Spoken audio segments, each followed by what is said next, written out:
আসসালামু আলাইকুম রহমতুল্লাহ। প্রিয় দর্শক, কেমন আছেন? আশা করি ভালো আছেন। প্রিয় দর্শক, প্রাথমিক শিক্ষার পুনর্গঠন জরুরি যেভাবে হতে পারে। প্রাথমিক শিক্ষা একটি মানব শিশুর ভিত্তি, তেমনই একটি জাতিরও ভিত্তি বলে আমি মনে করি। দেশের শিক্ষা ব্যবস্থার নাজুক অবস্থা চলছে, এর পুনর্গঠন জরুরি।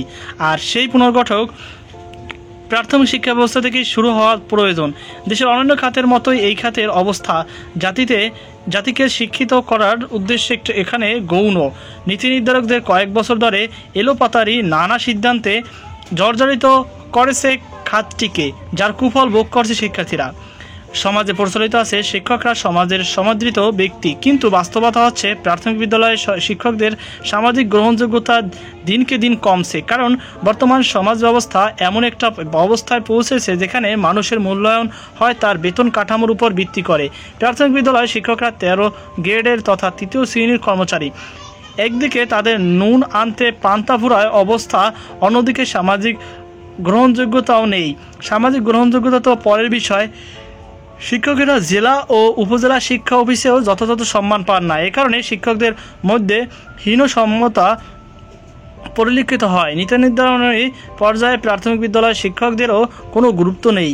এই শিক্ষা ব্যবস্থা কীভাবে চলছে, কীভাবে চললে এর দ্রুত উন্নয়ন সম্ভব, সে ব্যাপারে একজন সহকারী শিক্ষক যতটা বলতে পারেন বা জানেন, ঊর্ধ্বতন কর্তৃপক্ষ সেটা জানা বা বোঝা প্রায় অসম্ভব।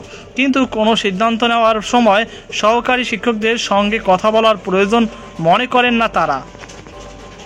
জাতি পুনর্গঠনে এ সময় প্রাথমিক বিদ্যালয়ের শিক্ষকদের কিছু বলতে চান, যা পূরণ করা গেলে প্রাথমিক শিক্ষা ব্যবস্থা উন্নয়ন সম্ভব। দাবিগুলো হলো শিক্ষা প্রতিষ্ঠানে পর্যাপ্ত সংখ্যক শিক্ষক নিশ্চিত করা, একটি মানসম্মত পাঠক্রম ও পাঠদান পদ্ধতি প্রণয়ন এবং ব্যাপারে শিক্ষকদের মতামত গ্রহণ, পদোন্নতি সহকারী শিক্ষক থেকে প্রধান শিক্ষক পদে এবং উপজেলা শিক্ষক কর্মকর্তা পদে 100% পদোন্নতির ব্যবস্থা, 40% সরাসরি ও 60% বিভাগীয় পরীক্ষার মাধ্যমে পদোন্নতি, পিটিআই ইনস্ট্রাক্টর পদে নিয়োগ, সহকারী শিক্ষকদের 40% বিভাগীয় প্রার্থিতার সুযোগ, শিক্ষকদের উপজেলা পর্যায়ে দাপ্তরিক কাজের জন্য হয়রানি না করার নিশ্চয়তা, উচ্চপদস্থ কর্মকর্তার জবাবদিহিতা নিশ্চিত করা, শিক্ষকদের জন্য আলাদা বেতন কাঠামো তৈরি করা যেখানে প্রাথমিকের শিক্ষকদের 3য় শ্রেণীর কর্মকর্তা হিসাবে থাকতে হবে না, যার ফলে শিক্ষকদের আর্থসামাজিক উন্নয়ন সম্ভব হবে।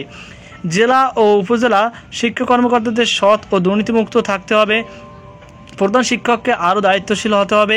সহকারী শিক্ষকদের পাঠদান সৎ ও সুকৌশল হতে হবে। প্রতিটি ক্ষেত্রে জবাবদিহিতা নিশ্চিত করতে হবে। সহকারী শিক্ষকদের পাঠদানে স্বাধীনতা থাকতে হবে। শিক্ষকেরা যাতে প্রয়োজনে কঠোর হতে পারেন, এজন্য তাদের যেন আতঙ্ক থাকতে না হয় সেটা নিশ্চিত করতে হবে। প্রতিটি শিশুর মধ্যে আলাদা বৈশিষ্ট্য বিদ্যমান। কাউকে অল্প বোঝালেই বোঝে, কাউকে একটু বেশি বোঝাতে হয়, আবার কাউকে একটু কঠোরভাবে বলতে হয়, কিছুটা ভয় দেখিয়ে মা বাবার মতো একটু শাসনও করতে হয়। কিন্তু শিক্ষকদের যদি সব সময় আতঙ্ক থাকতে হয় যে শিক্ষার্থী তার অভিভাবক ইস্যুতে চাইলেও তাদের ফাঁসিয়ে দিতে পারেন, তাহলে যথাযথ শিক্ষা প্রদান প্রশ্নবিদ্ধ হবে। এটাই স্বাভাবিক। শিক্ষকেরা তখন চাকরি বাঁচাতে যেমন চলছে চলুক নীতিতে কাজ করেন, যেটা এখন হচ্ছে।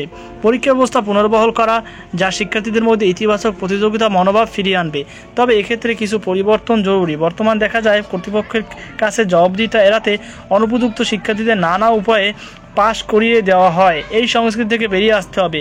আমরা যাতে এত বেশি শতাংশ পাশ করেছে ভেবে তৃপ্ত না হই। একটু খেয়াল করলেই বোঝা যায় ভেতরে পুরোই ফাঁকা। বিদ্যালয়ে অফিসিয়াল বা দাপ্তরিক কার্যক্রম পরিচালনার জন্য অফিস সহকারী নিয়োগ নিশ্চিত করা প্রয়োজন। লেখক অনামিকা মণ্ডল, প্রাথমিক বিদ্যালয়ের শিক্ষক। তো প্রিয় দর্শক, তিনি একটি গুরুত্বপূর্ণ কয়েকটি দাবি উত্থাপন করেছেন। আসলে এই দাবিগুলো যদি সম্পূর্ণ হয় তাহলে ঘুরে যেতে পারে প্রাথমিক শিক্ষার অবকাঠামো।